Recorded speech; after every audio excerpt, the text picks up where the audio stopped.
So thank you everyone who did show up and many others who are going to join. Uh, we are going to bring the City Commission back, hopefully without any hurdles, moving to the future. I think the plan is we're gonna have someone from the planning department, likely me. I'm gonna be hosting it from our conference room. So it's sort of like a open like forum where if we did have someone from the public who wanted to come and talk about specific projects that are listed in the agenda, or just have any sort of discussion with the Safety Commission, they can do so at our department. The meeting will still be like on Zoom, so I mean, if a member of the board did also want to come in person, they can do so at the conference room. So I think that's going to be the plan moving forward, unless things change, of course. Um, I don't think we need to do like a attendance or anything like for a quorum, because again, this is going to be advisory board. So we're just gonna be, or you guys are just going to be giving an advice or recommendation of trees and landscaping for a specific plan to the planning board and zoning board, etc. So we're not necessarily going to do any attendance, anything, but we will be doing meeting minutes, so we can that so that it can be posted on the website along with the agenda. Um, and I guess, go ahead, sorry. I was going to say, Dr. Shepard, back in the day, we used to keep an attendance record, didn't we? When Bev Rainforth Yes. was Yeah, taking the we minutes, actually had minutes. Yeah. minutes and attendance. Yeah. Well, we don't have to keep attendance, but I mean, yeah, I guess the main thing with the attendance is for like a quorum, really. As the way I see it, like you need to have a majority of members present to have a quorum. right. Um, but I, I I would like check with the corp counsel, or I would check with Tito in our departments, see if we would need to do like a quorum for an advisory board. But I can let you I don't guys think. know that for the next meeting. I'm not 100% sure that we will be required to do it. But again, I can find that out for the future. I don't think Uh, it's required if we're not voting, but if we're reviewing a landscape plan, it'd be good to know who was on at the meeting and providing comment. So that I was just thinking maybe if we did just kind of track who was there at the meeting, we'd be able to go back to that person for more questions. Yeah, sure. I mean, we can do that. It's not going to be a big deal because we'll also have the recording. So, That's of true. course, we can just, We didn't have that back then. and yeah, and likely the recording is going to also be uploaded on the website. Mhm. So we provide the agenda, we have the minutes written in a document, and then also the video if people want to go back and watch. But also, I guess at this meeting, we can also decide moving forward when we would like to have these meetings and like what time. I think time is going to be the key factor, as I think some of the arrangements for other people or other members have changed from last year. So I guess if you guys can give me a couple of times, and then we can do a poll and see what works for most people, then go by that. So. I work from home now, so most time should work for me unless I'm traveling to a job site because I'm doing environmental consulting work now. But my job, like my work site visits aren't regular, so to speak. So like, I should be able to go to any time we pick, but I can't commit to like any fully, if that makes sense. Sure. Sure. Yeah, I know for a lot of people that are working sometime, after the end of work is ideal, but that's hard for all of you because, you have to go home too. I think that kind of around lunchtime sort of works for a lot of people. Like Cam, I also do some field work, and so my schedule can be a little bit variable, so I might not always be around, but on days that I'm doing office work, I think around, around like the noon kind of lunch hour, has probably worked well for me. Okay. I prefer a Okay. Monday or a Friday. But lunchtime also is a good time for me, like around this time, 12, 1. Yeah, Mondays and Fridays are when I'm traveling the least, so I guess those 2 days would work best for me too. As I said earlier to a couple of you, I'm fairly open because I'm not teaching, but actually, but noontime works better for me too, Okay. plus or minus an hour, you know. Okay. So I guess either Monday or Friday is what I'm hearing, like for like from majority of you, for like as far as the days goes, and time is around, noon to 1. It seems like the viable option. Um, I'll any preferences to like which day, like Monday or Friday? I like leaning more towards one or the other. I was thinking Monday would, either one actually, but Monday is, before the planning commission meetings. But then Yeah, Friday, that's it. could also do the Friday before the meetings. So either one.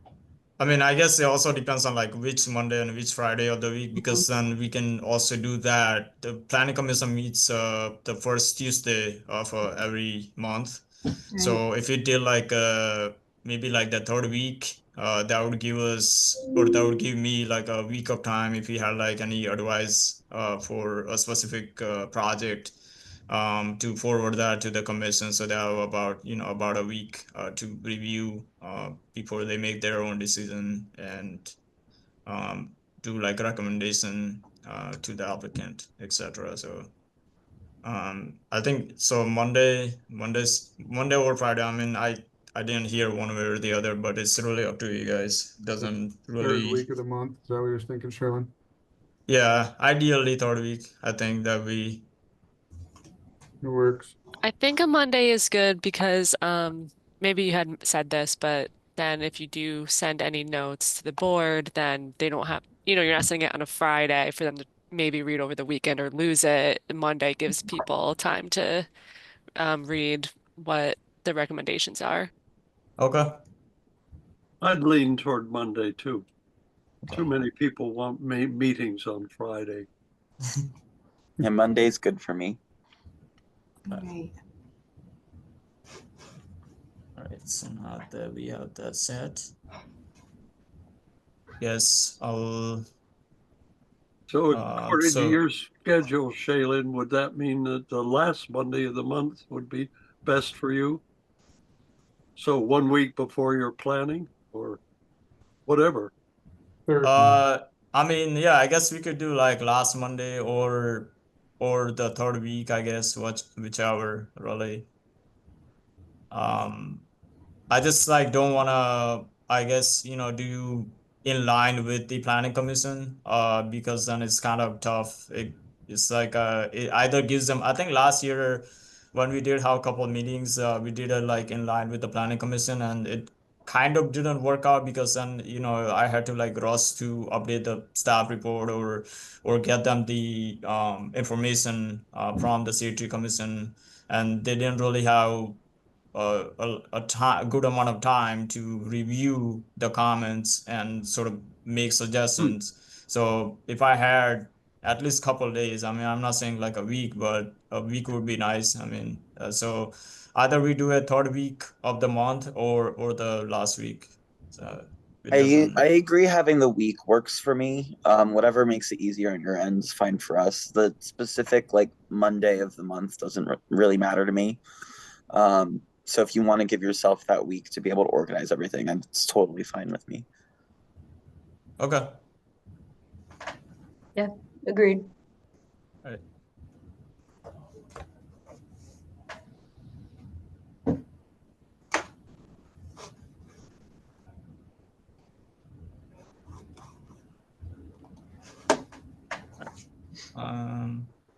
Yes, it's your screen. I'll just pull up the agenda for, I guess, what we wanted to talk about today. So we we did the schedule. I guess so. It's gonna be, we'll do third week for now of the month, every third Monday of the month moving forward. And then if we need to make some adjustments, we can do so on the fly. We don't have anything for as far as like site plan review. We don't have anything going. Actually, our like planning commission meeting for September is canceled because we don't have like any applications. So we have nothing to review there. But for I guess other business, I did upload around 5 or 6 documents. I apologize for it being sort of last minute. It totally like missed my mind. I did the agenda, but I forgot to upload the documents. But we can discuss some of the documents after you all review it at the next meeting. But I guess Dr. Berling, did you want to sort of kind of take a lead on some of these? Well, can you pull up the tree list that we have, and maybe we can just look at it now a little bit? And I'd really like to talk about the citizen tree pruner program. Maybe leave the grants for later, because that seems like they'd be more involved in terms of review. Does that sound okay? Yeah. All right. Yeah, I think some of them will require the members to review the documents, Right. and then we can have a proper discussion at the next meeting. But I guess some of the other things like the management plan and the current trees list that needs to be updated, we could possibly Yeah, just to see, make sure that everything still tracks with our with the tree management plan in terms of recommended trees on the list that we have, and then the ones that Parks has selected for planting with our grants.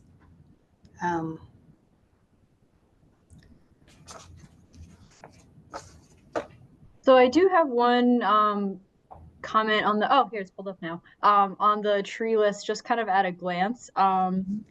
So I see calorie pear is still on this list as a medium tree.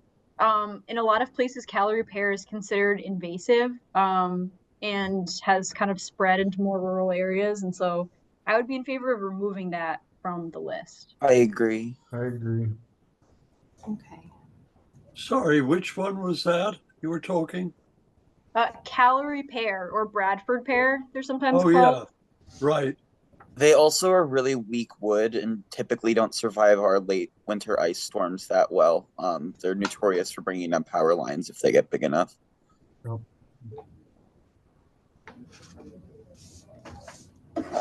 I think typically that wouldn't be as much of a problem, but with the way our winters are starting to look, I would be more concerned about it. We have a ton of problems with them, Cam. The multi-stem, they're weak and they break at the unions all the time. Some of these trees are fine. I haven't looked at this yet. Ooh. They look beautiful, but they're once they get so big, they can't hold up. And Nick, it's not on any of the, it's not listed as a species on the work plan for the grants. I don't believe so. Right. I don't even think we put that together yet, Julia. I'm just looking at what was in the contract. I don't know if that's going to change any.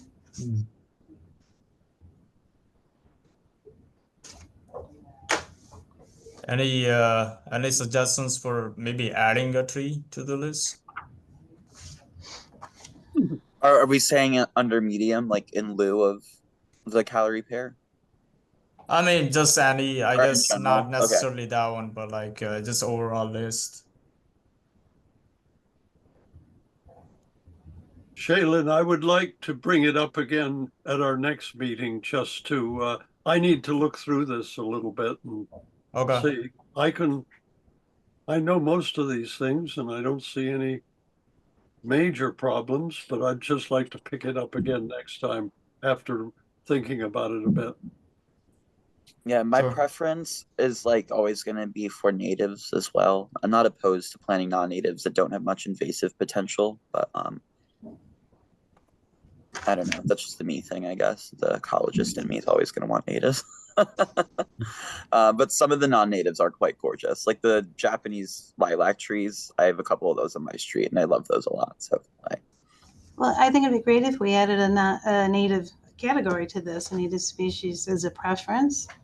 yeah, I think most of these are native that I'm Okay. looking at. Maybe if we even just put like, I guess some of them already have an asterisk, but like another delineation on there just to like denote the natives. I think I'm less concerned about native trees, especially for the street tree plantings. I think there's a lot more like I show preference to variety of species there, especially ones that are more pretty or smaller in the case of being underneath power lines. Mhm. But especially like I'm thinking rec park, for example, like if we're going to be putting them in more of a park setting, my preference there would definitely be for native trees. Especially natives that would improve diversity. I know we've talked about it before, but like rec park is all oak trees. So like Mhm. non-oak native trees, if we're planting a rec park, for example, would be something I would like to see. Okay. I agree natives are desirable, but one of their problems is they tend to be very vulnerable to incoming diseases. Yeah. So that's why we plant, for instance, elms, Chinese elms or accolade elms. Right. Nick, Because how have the maples been doing in town? I've been noticing the past couple of years they have some weird spots on their leaves. Is that just me being insane, or have you noticed it? The They're in my Norways, backyard. yeah, the Norway's not doing great all over the place. I don't know exactly what it is, but yeah, some leaf spot, and we have a lot of dieback on quite a few of them. So Okay. people always get worried about the ink spot disease, but that hits late. It only hits Norways, and it hits so late that it doesn't really matter to the trees very much. Okay. Meaning they've already done their thing, and so Okay, good. That's good to hear. I have 2 giant maple trees in my backyard that now have these big black spots, and I was worrying. So just leave them alone, they'll be fine? yeah. Okay. All right, then. But maybe we could identify on our list species that are native, just for, you know, not as a recommended, but just as a notation, these are native species. Yeah, we can do something, maybe some kind of a symbol or something next to the species that are natives, just for like more visual. It might even be easier to just do non-natives because I'm looking at this list and I think the majority are going to be native, which is good. Okay.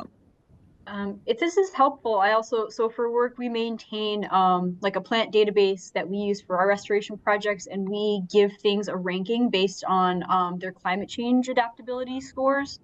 So the U.S. Forest Service put out like a kind of like a database that assigns scores to different trees about their adaptability and capability to deal with climate change. And so I have, at least for some of the trees on this list, not for all of them, but most of the native ones, we have climate change scores that we could potentially reference if that's something that could be of interest. Yeah, I think that would be great, honestly. That seems like a good system. Okay. Yeah, that's awesome. I, Thank you, Ava. I'm not sure how much longer that will be available online through the Forest Service, just because of, changing federal priorities and all that fun stuff. So, it's good to use it while it's still around. Is that something like we can like host it like locally, or do we how to use their sources, or? I'll pull it up and I'll share the link. It's called the Climate Change, the Tree Atlas, Climate Change Tree Atlas. Yeah, it's the Atlas, right? Yep, I'm gonna put the link in the chat.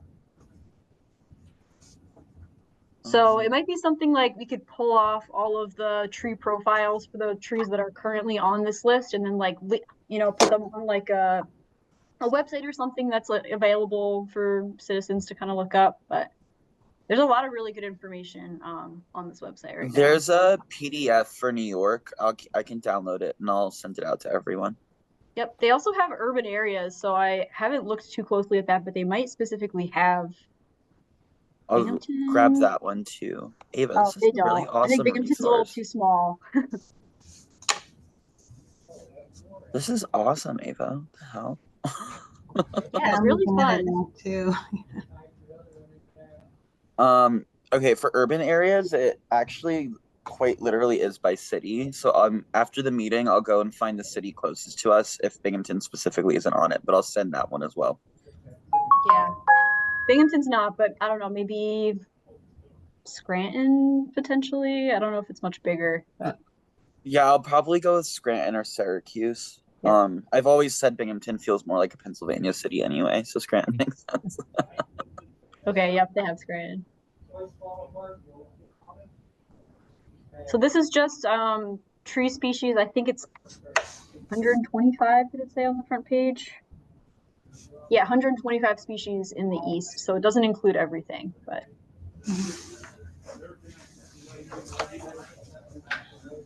Yeah, I'll have to take a look and see if I'm able to do something locally. So before everything gets taken down, that way at least on the species of trees that we have, if I'm able to find all the information that you stated, I think that would be helpful, and find a way to make it available to the public as a whole.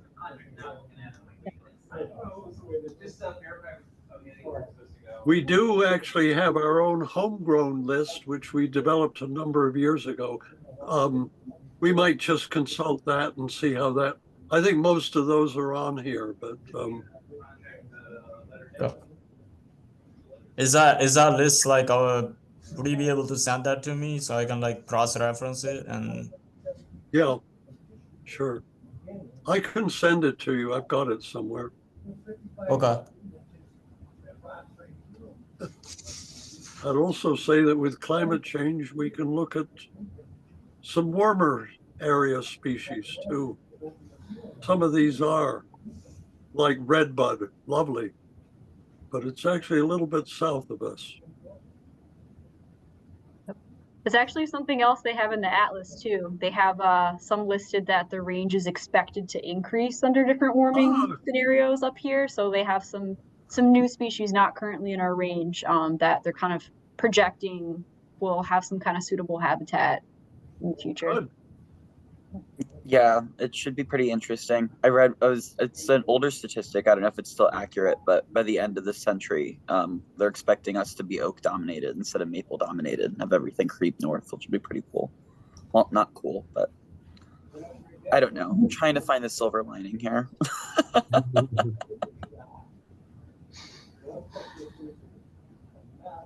I just posted those PDFs to the Shade Tree Slack or whatever we use, by the way. Oh, the base camp. Yes, Basecamp. Sorry, we use Slack for work. My brain is Okay, different it's okay. places It's right all now. good. I mean, it's pretty much Slack, but like I guess for government stuff.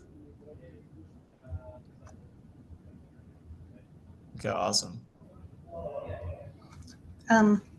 Nick, I was going to ask a question about the city's tree planting for residential areas. Currently, are we adding trees in front of houses, or do we wait for people to request them? We do the request list first. Okay. So if we do have a request list, which we do, it's not really that big right now. I think we're around 20. But as long as it's a suitable area, we'll plant there first, and then we've been getting permission for the most part instead of just planting in front of people's houses, because we found that there's a lot out there that don't want trees in front of their houses. So Right. I was just reading Shauna's comment about residents not preferring trees that drop fruits. yeah. So we do check with them first. We don't tend to plant fruiting trees, do we? We don't intentionally, no. Okay. And some of the crabapple trees have the little tiny things on it, and we've kind of gotten away from that as well, Okay, you know, so. great. Okay.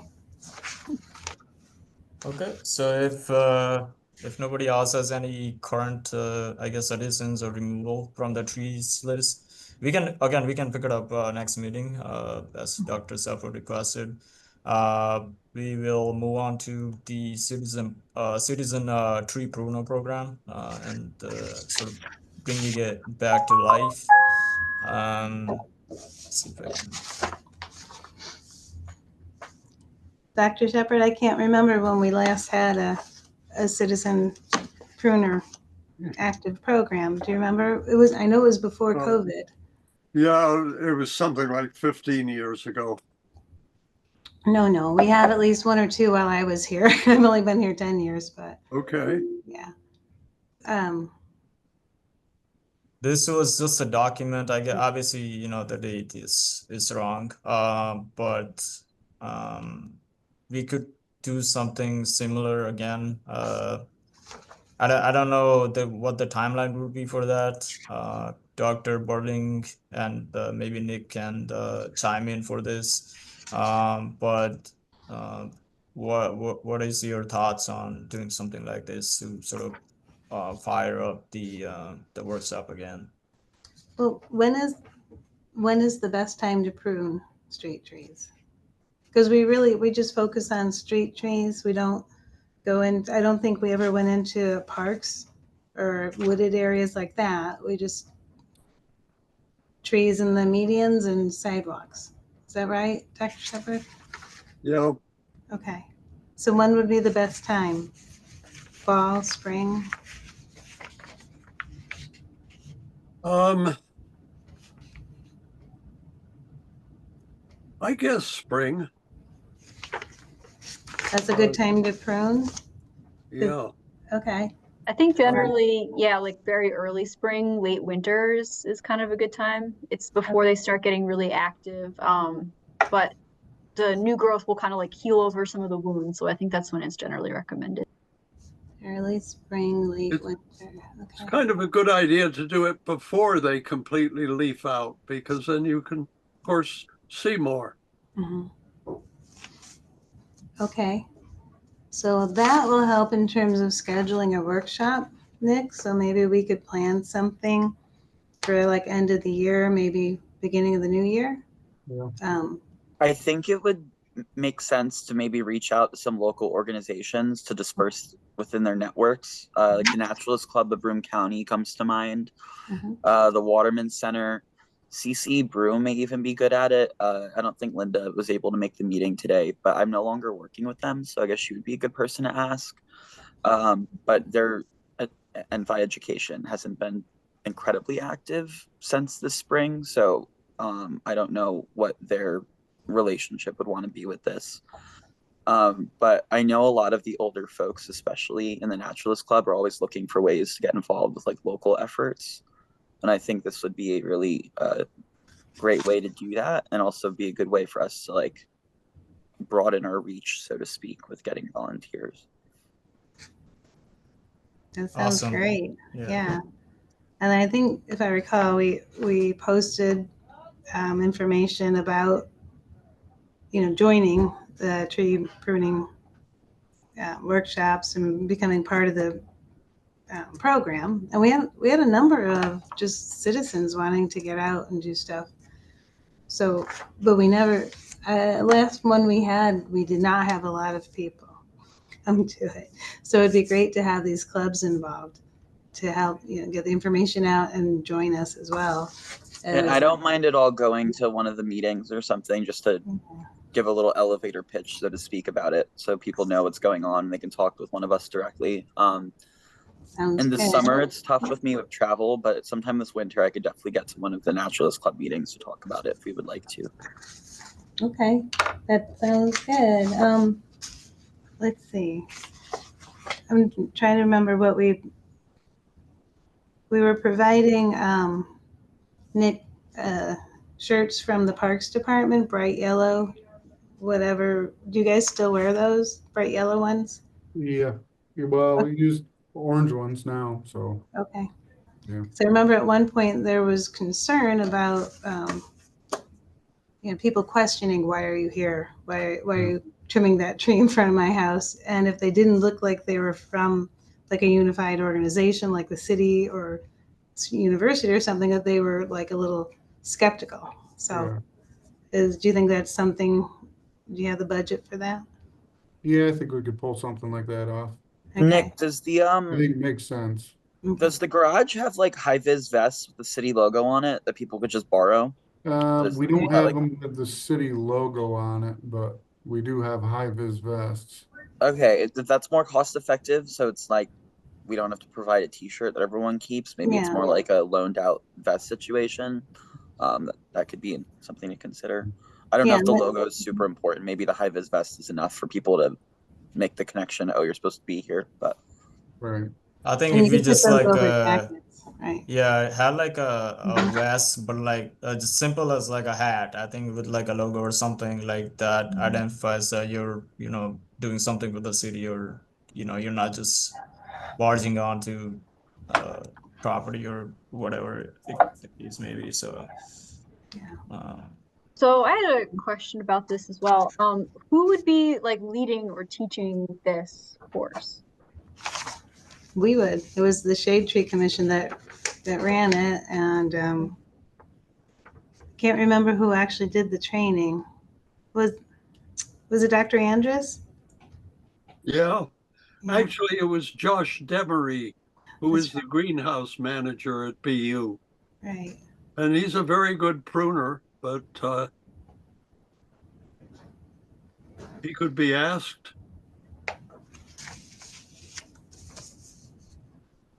I think Linda Svoboda, who's on the commission, would also have a decent skill set. She manages all of the master gardeners at CCE, and Okay. pruning and stuff is part of what they do at Cutler Garden. Okay. Also, before I forget, Anna Shaheen is no longer in the area, so I don't know if we don't need to do this right now. But if we wanted to consider replacing her role on the commission, I just noticed earlier today that she's still on the base camp and everything. Yeah, I think even last year when we were getting it all together, I tried like contacting her through different channels, and I just never got a reply or anything. Yeah, she had So reached out to me a few weeks ago. I just don't think it's feasible anymore. She now lives in Syracuse. But similar to me, she does environmental consulting, so she's all over the state and stuff. So I don't know how feasible it's going to be, or I guess it's not feasible, I should say, for her to continue. Yeah, I mean, in that case, we can definitely look to. I don't know if you would have to talk to the mayor or go through the city council like official channels to get another member. But if you guys have someone in mind, you can definitely let us know. I think we can move in that direction. The sooner the better, I guess I would say. So um, let us know your like thoughts, and then we can work the administrative portion of it and to bring a new person on the board.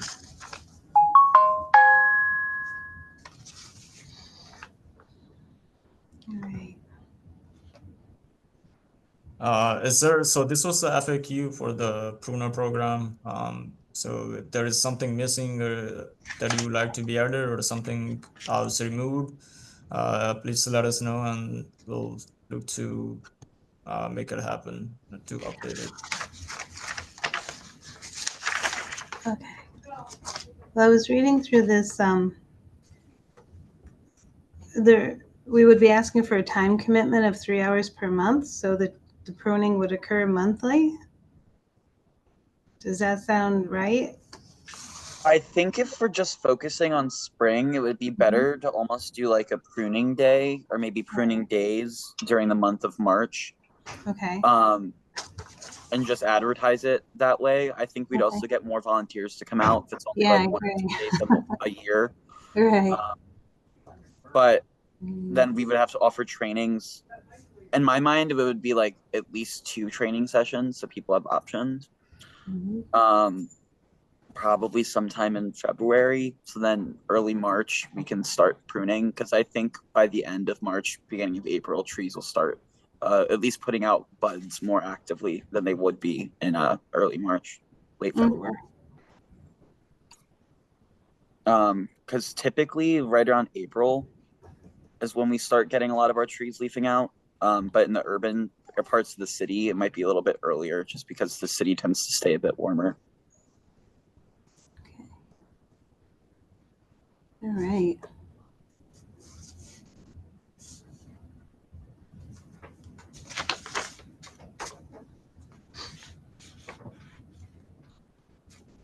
Okay, that sounds good.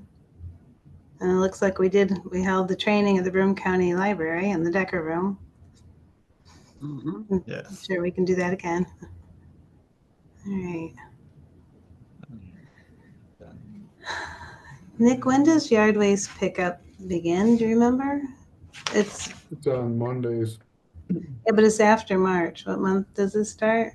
Yeah, I'm not exactly sure, but I know after the snow melts, probably, yeah. So. Right.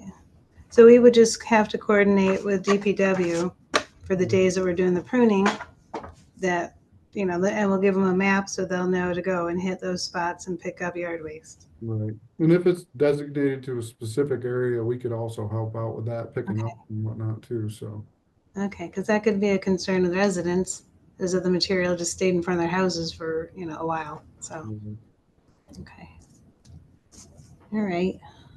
If we could do a designated day, maybe we do it on a Sunday, just so it gets picked up the next morning, so people aren't worried. Because I agree, I could see some people being a bit unhappy about that. Yes, we just had somebody actually complain about people blowing leaves into the road, and they don't think that we should do that anymore. That residents should be allowed to. You can't shovel into the road or the sidewalks, and now they don't want leaves to be blown in either. So people do become concerned about things. Yeah, someone's always going to be unhappy no matter what you do. So I guess the 2 last other business items are review of the 2 grants and also the tree management plan. That's something, I mean, I kind of put it on a last minute thing, so that's something we can definitely discuss at the next meeting. The documents are on Basecamp, so if you want to take your time before our next meeting and give us your thoughts on You it. mind quickly just explaining like what the grants, like what's the scope of the grants and what context are we looking at them under? Sorry if I missed it in the beginning. I was joined a little bit late. You're fine. Fallon, can you bring up one of them Sure. and share it? Okay. I'm bringing up the 25,000 agreement. Okay. And if you go to like page 48 or something, if it's that is the beginning of attachment C, it's the work plan. Okay. Is that page 40, you said?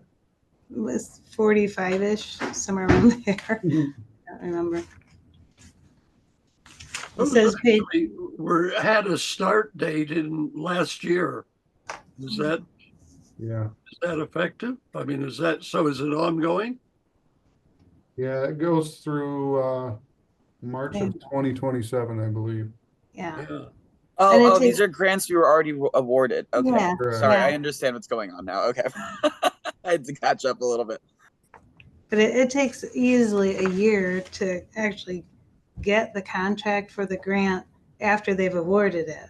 So their start date, it says from June 2024. We just got these signed, like when, Nick, just like this July or August of this year. So, and if you don't have a signed contract from the state, you're always at risk. If you spend the money before the contract, there's a possibility they'll change something, you might not get it. So we always wait till we get the contract. But this is the work plan that was written in for this grant. 244. I think both of those grants are going towards the same 244 tree purchase. Is that correct? I believe so. Okay. And then these are the tree species that were listed. And then I believe there's also an identified area that we were focusing on. I don't know if any of that has changed since this application was submitted in early 2024. I think it's based on low income areas in The north city. side is what I thought the focus was, right? Okay. But we've kind of deemed that I think we use every area in the city as kind of a low income. So really, I don't think that really comes into play. I think my preference for plantings would be providing shade on high pedestrian areas. I'm thinking specifically areas like Main Street and Clinton Street. There's a lot of pedestrian traffic and not a lot of shade trees, and especially during hot summer days. I think that would, it seems like a small thing, but I think it would be a bigger thing for the everyday use, so to speak, of people that are walking. Because like even when I'm driving along Main Street, whenever there's a big shade tree, I see several people stopped and pausing underneath it just for some shade. So if we could, like, I don't know how that would come into like the low income aspect of things, but if we're going under the context that most of the city is, emphasis on high pedestrian areas, I think would be nice.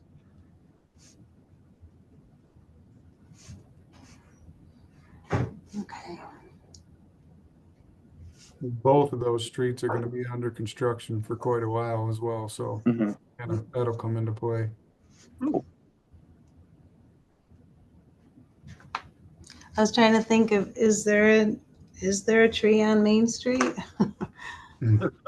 There's a couple in front of the churches. Okay. Those are the only ones that I can think of, though. But like, especially like all of the old like shopping plazas, I don't know what the plans are with developing those and everything. But if part of the long-term development even could just be putting some like nice shade trees on the street, that'd be great.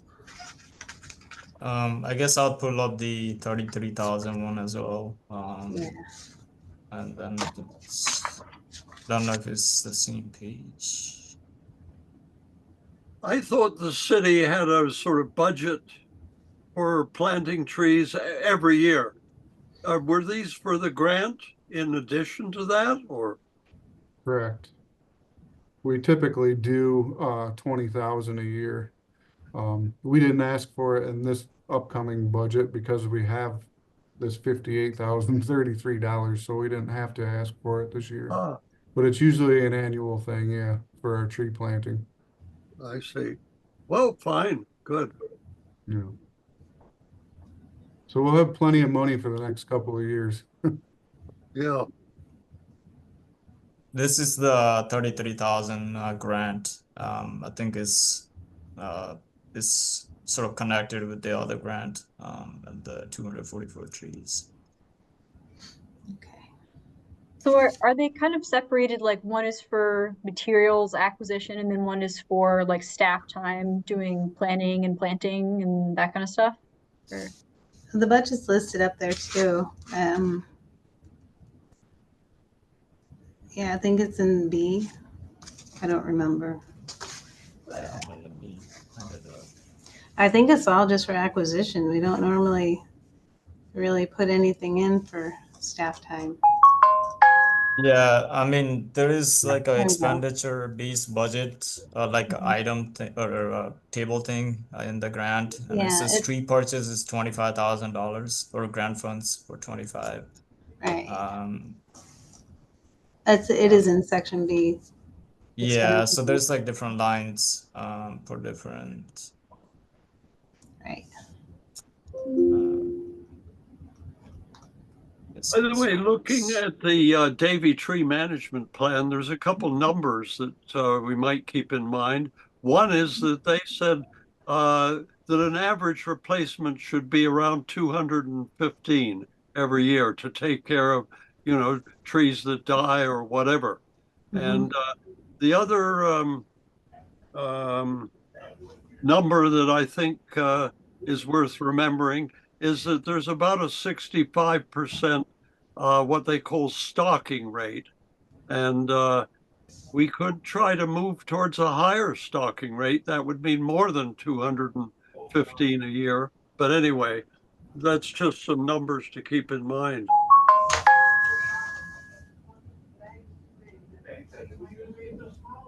Nick, is that kind of what we follow now?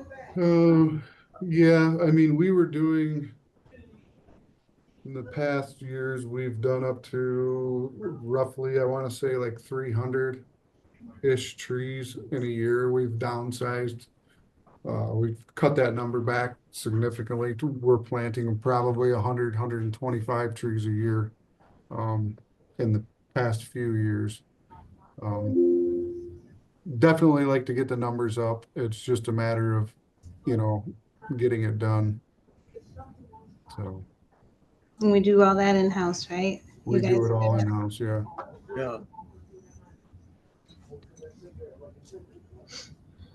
And we have in the past, we've done balled and burlap.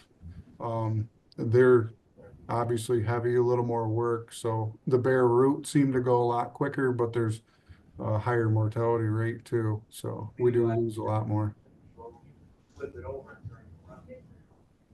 Okay. I am aware, Nick, that you have limited resources for planting and people, and time. Yeah. And so we can't just say, oh, let's get a grant for 500 more trees. This is just like a crazy an idea that I don't know if this is even feasible, but similar to having volunteer pruners, could we have like volunteer planters? Like, how big are these trees, I guess? I mean, if you need like machinery, obviously not, but like, I don't know. Right, I think there's something kind of charming about people going out with their little shovels to go plant the trees. I don't know. Right. Yeah, a lot of it's done with heavy equipment, and then Okay. Once they're in the hole, then there's always the backfill and Okay. the tree stakes. So there's some potential for that. I mean, Yeah, I didn't know. Obviously, like the plantings we do with the fifth graders for Arbor Day and stuff, like that couldn't be done by like a volunteer. That needs machinery. But I didn't know if some of them were like more sapling size. But I guess now that I'm thinking about it, the ones we put in are pretty big. Yeah, typically we're talking like 2-inch. Okay. They're probably range from 6 to 8 to 12 feet tall. So they're not. If they're bare root, it's manageable. You can do that by hand. But obviously, balled and burlap, they're weighing a couple hundred, 300, 400 Yeah, pounds. that just seems like an extra headache. I didn't say anything. Everyone. I think that was a great idea, though. I do think that's a good idea. So we have funded some street trees for, I think, the village of Whitney Point in the past. And they were just like 5-gallon containerized stock, which are a lot easier to plant and kind of get around compared to the, ball and burlap ones, which are really heavy.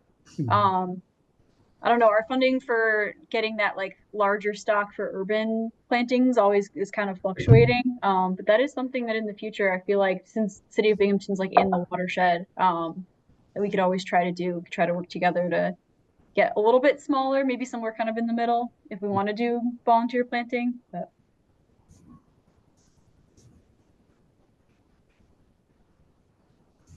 I think that would be, Nick, I'm not sure about you, but I think that would be great. I think that would be wonderful if we had a volunteer tree planting with smaller trees that are easier to manage. But, parks, you guys would have to be running the crew, right? Yeah. But I think that's something One thing that I've always thought too, and I don't know if it's ever came up, but we come across a lot of residents that would actually like trees planted in their front lawn area. I don't know if that's ever been a thing, but the utility strip's not always the best place anyway, and a lot of the time there's not enough room, growing space and whatnot. So we have came across a lot of residents that would be interested in us planting in their front lawn. Now, I think if we did that, it would become their responsibility to maintain the tree itself. So I don't know if that's something that could be discussed in future or not, but we have come across a lot of people that would. If people would be down to that and we could use city funds for those trees or grant funds, I think that's an awesome way to kind of solve our utility line problem. Because Mhm. the best shade is provided by those larger trees, but obviously we can't put a big oak underneath the utility line. Right, and that's the thing, the overhead and underhead utilities cause a lot of, I mean, we get a lot of requests for trees, but when you go out there, they don't understand that here's why you didn't get a tree, because it's not a good area to plant it. We're not gonna plant them over water lines, gas lines anymore. We try not to, anything under the overhead utilities, we're trying to plant low grow trees, so, you know, they may want an oak tree, but if there's overhead utilities, we're just not gonna do it. So if we get back into their property, we could get away from some of them overheads. I think also like I guess the only not only but like one of the hurdles I would see is that in the case of like a storm damage or something like that, if a tree were to fall on their property, we would have to put something, before we plant the tree that It's your it's not, responsibility. even though city is paying for it, it's not city's responsibility at this point. It's your job to take care of it, and if there were to be any damage inflicted onto your property, it's your responsibility. City's not gonna be liable or something like that. I don't know. Yeah, yeah, we definitely have to Something. put something like that in place. Yeah. We have some standard waivers that we could tweak for this, but I think if the city planted the tree and then turned it over to the property owner, I Right, think if we just gave them, a tree, that would be problematic, right. or if we, you know, had, I yeah, think, yeah, I think the idea would be like the city would like it would be city would plant the tree, obviously provide the tree, the cost of it, and also the cost of actually installing the tree or planting the tree. Because if it's going to be heavy, obviously you would need some sort of machinery. You wouldn't put Mhm. that cost onto the homeowner. But after it's planted, then at that point it's the responsibility of the Right. homeowner. I think that could be something that we can look into. I know with the street trees, when they're planted in residential areas, the property owner is responsible for continuing with the watering of them. We've had people complain about that before. They wanted the tree, but they didn't think they had to fill the gators, right? But they, you know, so we would just make it clear that yes, you have to maintain and water it. So I think that's a great idea, though. I like that. And I really would like to open something like that up to commercial properties as well. That if they're in a targeted area, that they might be eligible for a tree or two, a couple of them. I think like the commercial properties, like to me, it seems like they almost don't want to do any They tree don't want planting. So trees. provide Every They any don't time we want, landscaping. recommended them, they said no because they want right? Yeah. parking spaces, which Sure. I don't Yeah. know. I kind of have issue with that. Not to rehash this, but like Mhm. every time we would make a recommendation about it last year, the city would just like create an exception for them when our recommendation Yeah. literally was adhering to existing code, Yep. which That was felt a little bit frustrating. I'm yeah. not Zoning obviously Board of no one's fault Appeals. in this meeting, but um Hmm. if like moving forward we could try to make the city adhere to their own code a little bit more strict, that would be nice. Yeah. Especially because it's like we weren't asking for anything extra. It was just like, hey, you should have a tree here covering this massive parking lot you're putting in. Right. And they'd be like, no, we need that one extra parking spot. So I don't know. It just seemed a little bit frustrating on my end, and I'm sure for other members of the committee. For us as well. It is in Chapter 410. There's a requirement for a certain amount of trees within a parking lot, and that'll grow at full size and cover it with shade. It's pretty descriptive, and quite often that will be waived by when people appeal at the Zoning Board of Appeals. Mm-hmm. So if we can somehow have it be more of a requirement, and I don't know, we'd have to work with legal counsel to see what we can do about that. Yeah, I mean, I don't think we can completely get rid of it because people do possess, zoning board does exist and people do possess the right to, have it like waived. But again, it would be like an extra sort of application process that they would have to go through to, not provide an extra landscaping island for certain like amount of parking spaces that they're providing in their parking lot. But we can definitely, I do, hear the frustration. I think I particularly remember this one project where they were demolishing a house on Court Street, I believe, which was the controversial right near the church. Yeah, Um, 184. yep. And where they were, supposed to provide a landscaping island and landscaping along the property line, and they failed to do that because they wanted to sort of have a, fluent parking lot between the church and their building. Yep. And that was, as a staff member, that was sort of like frustrating a little bit. But again, it's the commission that made the call, and they also went to the zoning board to apply for the variance to not provide that landscaping. So there's always going to be, they always have the right to do that. Unfortunately, I mean, not everybody's gonna do that. Some people, will follow the suggestion of the commission and plant a tree or two or provide some sort of a landscaping.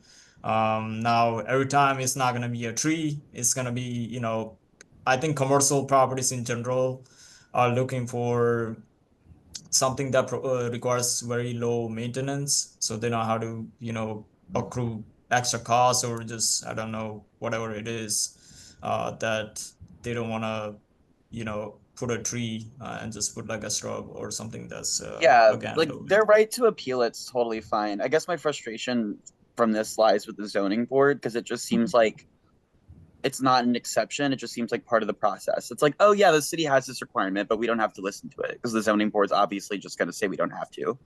That kind of seems like the precedent that's set right now. So I don't know. Maybe I'm if the zoning board is open to having a conversation, I'm open to having one with them, and I won't be as like angsty as I am right now. I promise. Um, but it just does seem like a pretty big issue to me if the precedent is we don't need to listen to code. Like if the precedent is if we have a good enough justification for it, then code will allow it. That's fine.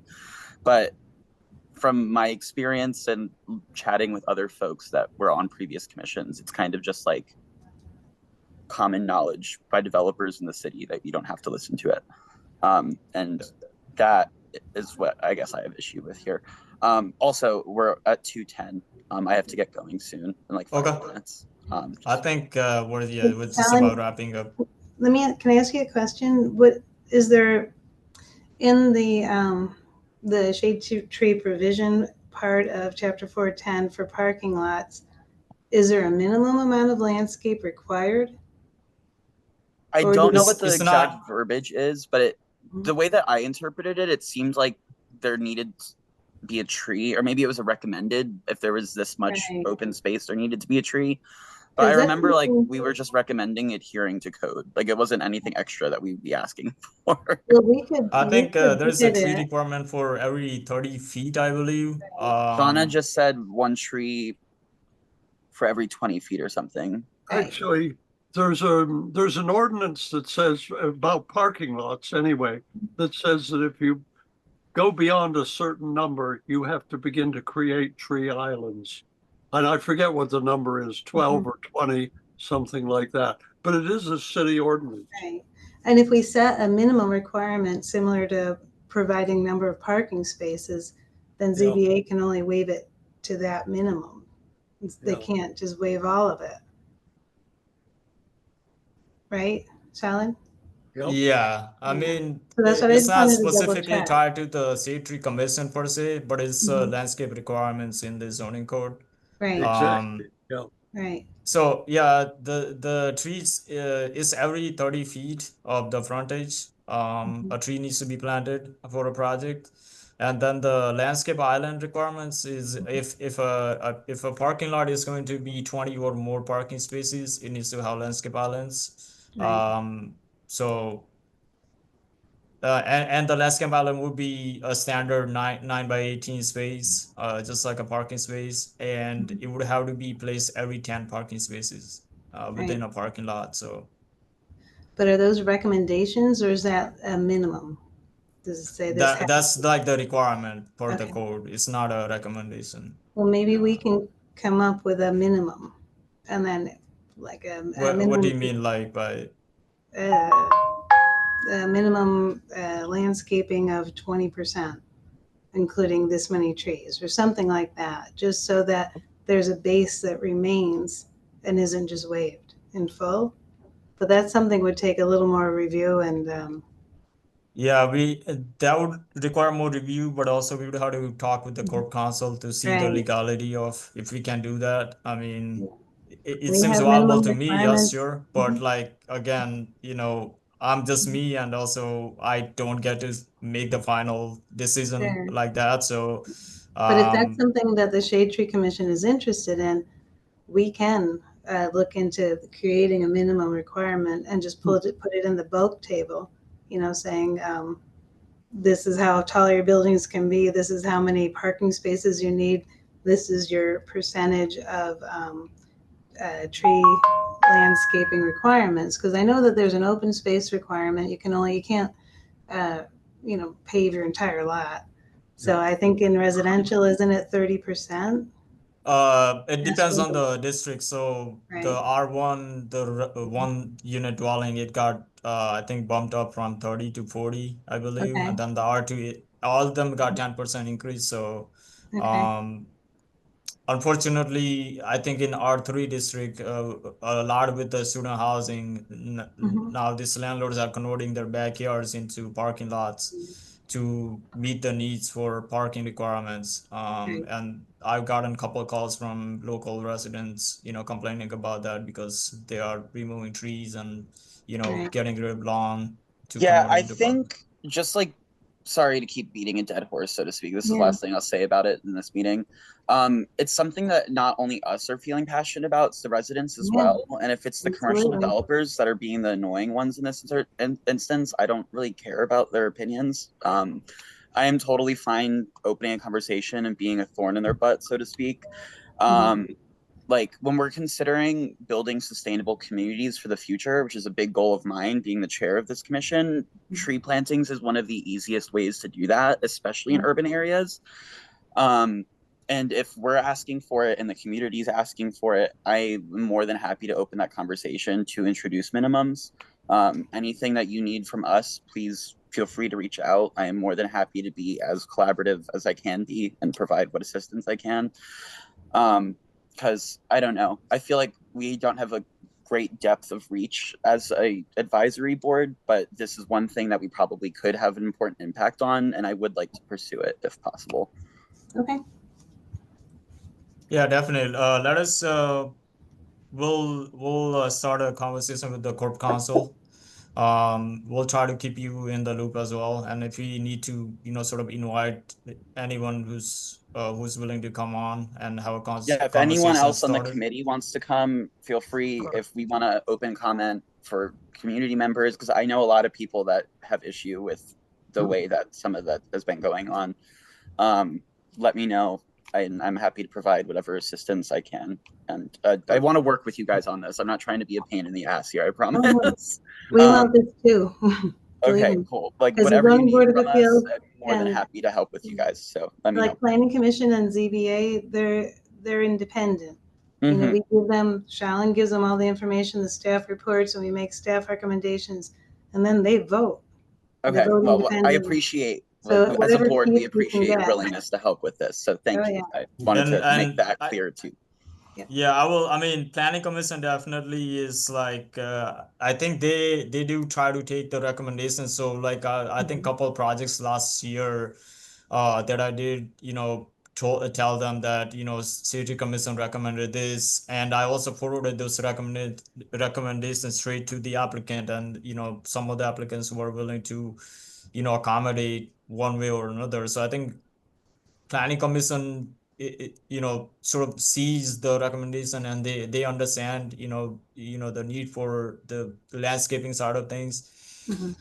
if I think we can definitely strike a conversation with the zoning board and sort of try to, have a conversation with them about where the Shade Commission and where the residents are coming from in terms of, what they would like to see in the city. So like I said, we'll strike up a conversation with legal first, see what are our options, and keep the Shade Commission in the loop, and also invite anyone from the commission who would like to talk at that meeting as well. Okay, great. Thank you guys. I appreciate that. Yep. Thanks, Cam. Thanks, Boy, guys. I gotta go I to think- another meeting. So Oh, okay. I gotta sign out. Thanks, everyone out. Yeah, thanks, Nick. Thanks, Nick. Bye. Have a good one. I won't prolong this, but I have actually dug out the zoning regulations, and it's chapter 410, article 55 for design and maintenance of parking areas. And so that's our reference for what's actually Right. required. Yep. I And then can, we're gonna- I can put that up if you like on Basecamp. That would be great, Julian, if you could. Yeah. I can yeah, you can do that, or I can do it. It's fine. It's Yeah. no worries. Okay. And then I also have to run to another meeting. But Okay. thank you guys. Appreciate you and everything, collaborating. Looking forward to doing more of it, I guess. Yes. Thank you. Yep. All right. Bye, folks. Bye. Yep. Thanks, Cam. Okay. Thanks, Shaylin and Juliet. Oh, yeah, absolutely. Okay, and then Okay, our next I'll meeting- send more information about the next meeting. And obviously we'll have our next meeting because we want to discuss further about the grants and management and the tree list, and also hopefully we can have some planning stuff at the next meeting. But I will let you all know when that time comes. Thank you all. Sounds Yeah, great. thank you. Thank you. Bye. Bye.